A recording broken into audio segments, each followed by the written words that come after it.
આજ રાત્રે દરમિયાન ગુજરાત રાજ્યની અંદર વાવાઝોડા સાથે ભયંકર પવન ફૂંકાવાની પણ આગાહી કરી દેવામાં આવી છે। વીજળીના કડાકા ભડાકા અત્યારે તમે જોઈ શકો છો। એ પ્રમાણે મિત્રો ગુજરાત રાજ્ય અને મુંબઈ વિસ્તારની અંદર અત્યારે વીજળીના કડાકા ભડાકા થઈ રહ્યા છે અને વાદળોનો ઘેરાવો અત્યારે ફૂલ જામ્યો હોય એવા અત્યારે માહિતીના સમાચાર મળી રહ્યા છે। કારણ કે મિત્રો અત્યારે આગાહી કરવામાં આવી છે કે આજે વાવાઝોડું જે શક્તિ નામ આપવામાં આવ્યું હતું એ હવે શક્તિમાં પરિવર્તન થઈ અને આ વાવાઝોડું છે એ સાયક્લોનિક સર્ક્યુલેશન બની ગયું છે। હવે ધીમે ધીમે ગુજરાત રાજ્યના દરિયાઈ પટ્ટી સુધી આ વાવાઝોડાની અસર બનતી જોવા મળી રહી છે। ખાસ કરીને આજ રાત્રિ દરમિયાન ગુજરાત રાજ્યના મોટા ભાગમાં વીજળીના કડાકા ભડાકા તો સાથે ગુજરાત રાજ્યની અંદર વાતાવરણની સિસ્ટમ પણ સક્રિય થઈ છે। અત્યારે મિત્રો તમારા સ્ક્રીન ઉપર જોઈ શકો છો એ પ્રમાણે આ જે વાવાઝોડું છે એનો સ્ટ્રફ લાઇન દર્શાવી દેવામાં આવ્યો છે કે હવે વાવાઝોડું કઈ દિશામાં ગતિ કરશે। તો મિત્રો અત્યારે મળતી માહિતી અનુસાર આ વાવાઝોડું છે મુંબઈ રાજ્ય સુધી પહોંચી ગયું છે। મુંબઈ રાજ્યની અંદર મિત્રો મહારાષ્ટ્રના લાગુ વિસ્તારો છે ત્યાં વિસ્તારોની અંદર આ વાવાઝોડું સક્રિય થઈ અને આગળ પહોંચી ગયું છે અને હવે જમીન ઉપર આ વાવાઝોડું દોડશે એવા સમાચાર પણ મળી રહ્યા છે। ખાસ કરીને મિત્રો મુંબઈ લાગુના વિસ્તારો જેમાં મુંબઈ, કલ્યાણ, બોરીવલી તેમજ ખોપાલી તેમજ ગોરેગાંવ આ વિસ્તારોની અંદર અને પુણે, ખેડ આ વિસ્તારોની અંદર મિત્રો અત્યારે ધોધમાર વરસાદ પડી રહ્યો છે અને વાતાવરણીય સિસ્ટમ પણ સક્રિય થઈ છે જેની અંદર મિત્રો ચોમાસાની સાયક્લોનિક સર્ક્યુલેશન છે એની ભાગરૂપે વરસાદીય સિસ્ટમના જે ઘેરાવા છે એ બનતા જોવા મળી રહ્યા છે। તમારા સ્ક્રીન ઉપર જોઈ શકો છો એ પ્રમાણે વાવાઝોડાની જે ગુલાબી પટ્ટો છે એ જામી ગયો છે અને આ ગુલાબી પટ્ટો એવું દર્શાવે છે કે આ વિસ્તારોની અંદર અત્યારે વાવાઝોડું છે એ પહોંચી ગયું છે। પરંતુ મિત્રો આ વાવાઝોડું આવનારા દિવસોની અંદર એટલે કે લગભગ 2 દિવસ પછી ગુજરાત રાજ્ય તરફ પણ આગળ આવતું જોવા મળી શકે છે। તમારા સ્ક્રીન ઉપર જોઈ શકો છો એ પ્રમાણે ગુજરાત રાજ્ય તરફથી અત્યારે તો વાવાઝોડાનો ખતરો ટળી ગયો છે પરંતુ 2 દિવસ પછી આ સિસ્ટમ ફરી એક વખત ગુજરાત રાજ્ય તરફ આવશે અને ગુજરાત રાજ્યના મોટાભાગના વિસ્તારોની અંદર વરસાદ પડશે જેને કારણે વાદળછાયું વાતાવરણ આવનારા 3 દિવસ સુધી રહેવાનું છે। અને મિત્રો ગુજરાત રાજ્યના જે મધ્ય ગુજરાત અને પૂર્વ ગુજરાતના જે ભાગો છે એમાં અમદાવાદ, વડોદરા, મહેસાણા, પાલનપુર, ડુંગરપુર અને જે હળવદ ગામ વિસ્તાર છે એ વિસ્તારોની અંદર વરસાદ ધોધમાર પડવાનો છે। મિત્રો લગભગ અત્યારે જે આગાહી કરવામાં આવી છે એ પ્રમાણે 30થી લઈને 40 કિલોમીટર પ્રતિ કલાકની ઝડપે જે ગુજરાત રાજ્યમાં પવન ફૂંકાઈ રહ્યા છે અને આ પવનોના ભાગરૂપે આવનારા 3 કલાક માટે પણ ભારેથી અતિ ભારે વાવાઝોડાની છે એ શક્યતાઓની આગાહીઓ દર્શાવવામાં આવી છે। ખાસ કરીને દક્ષિણ ગુજરાત, સૌરાષ્ટ્રના વિસ્તારોની અંદર વરસાદીય સિસ્ટમ અત્યારે જોવા મળી રહી છે, વરસાદ પડી રહ્યો છે અને મિત્રો તમારા વિસ્તારની અંદર વરસાદ પડ્યો છે કે નહીં એ નીચે કમેન્ટ બોક્સમાં ખાસ કરીને જણાવી દેજો। કારણ કે તે ગુજરાત રાજ્યની અંદર જે સેટેલાઇટ વ્યૂ પિક્ચર આધારિત અપડેટ મેળવીએ તો આજ રાત્રિ દરમિયાન સેટેલાઇટ વ્યૂ પિક્ચરની અંદર મિત્રો વરસાદીય સિસ્ટમ છે જોવા મળી શકશે। કારણ કે મિત્રો આ વરસાદીય સિસ્ટમ હવે વાવાઝોડાની અસર પહોંચાડી શકે છે। કારણ કે તમારા સ્ક્રીન ઉપર અત્યારે દર્શાવવામાં આવી રહ્યું છે એ પ્રમાણે આ વાવાઝોડું છે અત્યારે મુંબઈ મહારાષ્ટ્ર લાગુ વિસ્તારોની અંદર છે એ ભારેથી અતિભારે તોફાન સાથે સર્જાયું છે।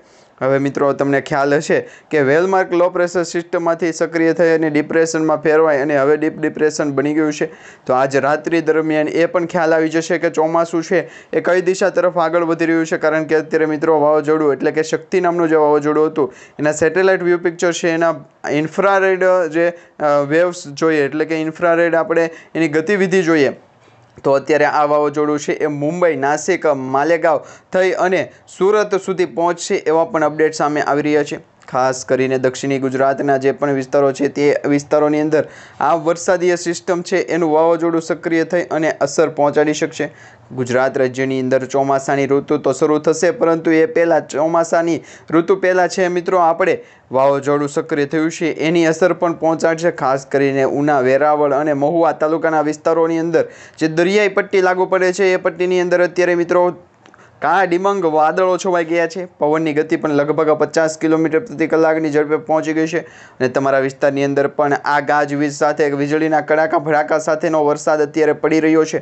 તમે બહાર નીકળીને જોઈ લેજો કારણ કે મિત્રો અત્યારે જો તમે આ રીતના સાવચેત નહીં રહો તો આવનારા સમયની અંદર મોટું નુકસાન પણ થઈ શકે છે। ગુજરાત રાજ્ય તરફ આગળ વધતા જે વાદળો છે એ વાદળોનો ઘેરાવો અરબી સમુદ્રમાંથી ગુજરાતના દરિયાઈ વિસ્તારની અંદર પહોંચી ગયો છે અને જે સાયક્લોનિક સર્ક્યુલેશન હતી એની પણ જે અપડેટ સામે આવી છે એમાં ખાસ કરીને મુંબઈ, મહારાષ્ટ્ર અને મધ્યપ્રદેશના ગુજરાતના જે પણ વિસ્તારો છે એ વિસ્તારોની અંદર અસર પહોંચાડતું જોવા મળી રહ્યું છે।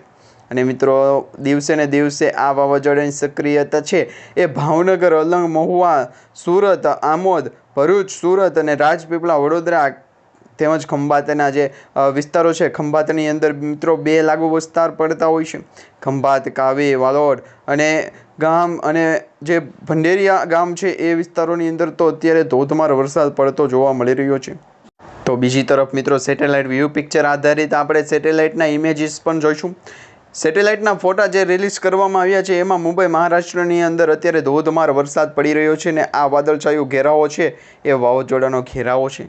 પરંતુ એ પછી મિત્રો અરબી સમુદ્રની અંદર બીજો પણ એક ઘેરાવો બનતો જોવા મળી રહ્યો છે. એ અરબી સમુદ્રની અંદર જે ઘેરાવો બન્યો છે એ ઘેરાવાની અંદર મિત્રો બીજો સાયક્લોનિક સર્ક્યુલેશન તો સર્જાણું નથી ને. તો અત્યારે જે અપડેટ આવી રહ્યા છે એમાં લો પ્રેશર સિસ્ટમમાંથી વેલમાર્ક લો પ્રેશર સિસ્ટમ બની ગઈ છે અને હવે આજ રાત્રિ દરમિયાન એટલે કે આવનારા 24 કલાકથી લઈ અને વરસાદીય સિસ્ટમના જે તોર છે એ શરૂ થવા જઈ રહ્યા છે. જેમાં ગુજરાત રાજ્યની અંદર પણ દક્ષિણી ગુજરાતના વિભાગ હોય, ઉત્તર ગુજરાતના વિભાગ હોય અને મધ્ય ગુજરાતના વિસ્તાર હોય એ વિસ્તારોની અંદર ખાસ અસર પહોંચાડશે.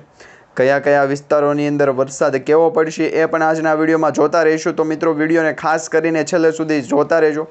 હવે મિત્રો અપડેટ એવી આવી રહી છે કે ગુજરાત રાજ્યની અંદર જે દરિયાઈ વિસ્તાર છે એ દરિયાઈ વિસ્તારની અંદર આ સાયક્લોનિક સર્ક્યુલેશન છે એટલે કે વાવાઝોડું જે સક્રિય થયું છે એ વાવાઝોડાના ભાગરૂપે ગુજરાત રાજ્યનું મોસમ પણ બગડ્યું છે.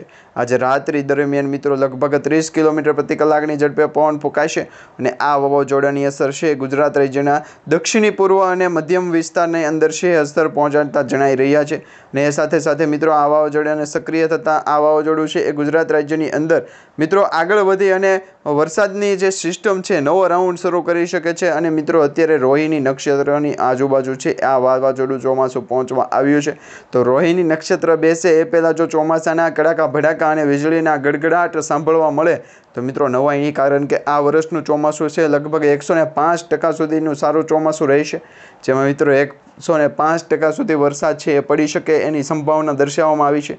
મિત્રો પ્રી મોન્સૂનની એક્ટિવિટીમાં પણ અપડેટ આપવામાં આવી હતી. ગુજરાત રાજ્યની અંદર જે ચોમાસું છે એના ભાગરૂપે વરસાદીય સિસ્ટમ છે એ સક્રિય થઈ હતી અને આ સક્રિય થતાની સિસ્ટમની સાથે ગુજરાત રાજ્યનો જે ઘેરાવો હતો વરસાદનો અને સાયક્લોનિક સર્ક્યુલેશનનો એ ઘેરાવાના ભાગરૂપે પણ વરસાદીય અપડેટ છે સામે આવી છે. અને આ વરસાદીય સિસ્ટમની અંદર ધોધમાર ગાજવીજ સાથે વરસાદ આવનારા 2 થી 3 દિવસ પડશે અને લગભગ 5 ઇંચ સુધીનો વરસાદ પડવાની પણ આગાહીઓ કરી દેવામાં આવી છે. ખાસ કરીને ગુજરાત રાજ્યના જાણીતા હવામાન નિષ્ણાત અંબાલાલ પટેલ અને પરેશભાઈ ગોસ્વામી દ્વારા તેમજ IMD વિભાગ દ્વારા પણ વરસાદને લઈને આગાહી આપી દેવામાં આવી છે. આ તમામ આગાહી મિત્રો આપણે આવનારા સમયની અંદર પણ જોતા રહીશું. પહેલાં તમને જણાવી દઈએ કે આજના વિડીયોની અંદર તમારા વિસ્તારની અંદર વરસાદ પડ્યો છે કે નહીં એ નીચે કમેન્ટ બોક્સમાં ખાસ કરીને જણાવી દેજો. અને તમારા વિસ્તારની અંદર વાતાવરણ કેવું છે એ પણ ખાસ કરીને નીચે કમેન્ટ બોક્સમાં જણાવી દેજો, જેથી આવનારા દિવસોની અંદર આપણા બીજા અન્ય જે મિત્રો છે એમને પણ એમના જે વિસ્તારની અંદરની જે સચોટ માહિતી છે આપણી ચેનલના માધ્યમથી મળતી રહે. ખાસ કરીને ગુજરાત રાજ્યની અંદર જે ચોમાસું પહોંચવાનું છે એ ચોમાસાના ભાગરૂપે પણ કયા વિસ્તારની અંદર વરસાદ પડે એ પણ જોઈ લઈએ. તો અત્યારે મિત્રો તમારા સ્ક્રીન ઉપર જોઈ શકો છો એ પ્રમાણે ભાવનગર જિલ્લાના મહુવા તાલુકા તેમજ મહુવા તાલુકાના ગામડાના વિસ્તારો, અમરેલી જિલ્લાની અંદર રાજુલા તાલુકાની અંદર ગામડાના વિસ્તારો તેમજ દીવ, દાદર નગર હવેલી, ઉના, જૂનાગઢ, પોરબંદર, રાજકોટ, સુરેન્દ્રનગર, આણંદ, વડોદરા, અહેમદાબાદ, સુરેન્દ્રનગર, ભરૂચ, સુરત, નવરંગપુર અને મિત્રો તાપી જેવા વિસ્તારોની અંદર અત્યારે ધોધમાર વરસાદ શરૂ થઈ ગયો છે. દમણ અને દાદર નગર હવેલીમાં તો મિત્રો અત્યારે છે સાયક્લોનિક સર્ક્યુલેશનની જે અસર છે વાવાઝોડાની અસર છે એ પણ બતાઈ રહી છે. અને આ દરિયાઓની અંદર અત્યારે કરંટ જોવા મળી રહ્યો એવા સમાચાર પણ સામે આવી રહ્યા છે. તમારા વિસ્તારની અંદર કરંટ જોવા મળી રહ્યો છે દરિયામાં કે નહીં એ પણ ખાસ કરીને નીચે કમેન્ટ બોક્સમાં જણાવી દેજો. વાતાવરણની જે સિસ્ટમ સક્રિય થઈ છે એમાં મિત્રો ચોમાસાને પહેલાં જે વાવાઝોડું આવે તો આખા ચોમાસા દરમિયાન એ વિસ્તારોની અંદર બીજા અન્ય વાવાઝોડા પણ આવતા હોય એવી ભારે આગાહીઓ કરવામાં આવી છે. અત્યાર સુધી મિત્રો બિપોરજોય વાવાઝોડું, તાવતે વાવાઝોડાનો સંકટ અને સામનો છે એ ગુજરાત રાજ્યએ કર્યો છે, પરંતુ અત્યારે જે શક્તિ નામનું વાવાઝોડું આવ્યું છે એ વાવાઝોડાનો સામનો અત્યારે મુંબઈ મહારાષ્ટ્ર વિસ્તાર કરી રહ્યા છે. ત્યાં મિત્રો કેવું નુકસાન પહોંચવાનું છે અને કેટલા વિસ્તારોની અંદર અસર પહોંચશે એ પણ આપણે આવનારા સમયની અંદર ચોક્કસ જાણતા રહીશું. ખાસ કરીને અમારી આ યુટ્યુબ ચેનલ સાથે સંકળાયેલા રહેજો. ચેનલને હજી સુધી તમે સબસ્ક્રાઇબ નથી કરી તો તાત્કાલિક સબસ્ક્રાઇબ કરી લેજો, જેથી કરી મિત્રો ચોમાસા દરમિયાન આપણે દરેક પર્યાવરણના જે સમાચાર હશે, વરસાદને લગતા જે પણ અપડેટ અને સમાચાર માહિતી સ્વરૂપે હશે એ આપણે મેળવતા રહીશું. ખાસ કરીને ગુજરાત રાજ્યની લોક જાગૃતિ યુટ્યુબ ચેનલને સબસ્ક્રાઇબ કરી દેજો, જેથી કરીને આવનારા દિવસોની અંદર મિત્રો આપણે ચોમાસાને લઈ અને નવા વાવાઝોડા આવવાના હોય તો નવા વાવાઝોડાની પણ આગાહીઓ આ વિડીયોના મારફતે અથવા તો આ ચેનલના મારફતે કરતા જશું. તો ખાસ કરીને ગુજરાત રાજ્યની અંદર જે પણ વિસ્તારના લોકો અમારી આ યુટ્યુબ ચેનલ સાથે સંકળાયેલા છે એ મિત્રોને ખાસ વિનંતી છે, જો તમે હજુ સુધી અમારી યુટ્યુબ ચેનલ સાથે સંકળાયેલા છો અને સબસ્ક્રાઇબ નથી કરી અથવા તો તમારા મિત્રોને સબસ્ક્રાઇબ નથી કરી તો વહેલી તકે તમારા જે વોટ્સઅપ ગ્રુપ, ફેસબુક ગ્રુપ કે પછી કોઈ પણ એવું સોશિયલ મીડિયા પ્લેટફોર્મ હોય ત્યાં જઈ અને અમારી આ યુટ્યુબ ચેનલની લિંકને શેર કરી દેજો, જેથી કરી આવનારા સમયની અંદર એ તમારા મિત્રોના વિસ્તારોની અંદર પણ જો ગાજવીજ સાથે વરસાદ અને વીજળીના કડાકા ભડાકા સંભળાવવાના હોય તો સૌપ્રથમ અમારી આ યુટ્યુબ ચેનલના માધ્યમથી એમને પણ ખ્યાલ પડી જાય અને માહિતી જાણકારી મળી જાય.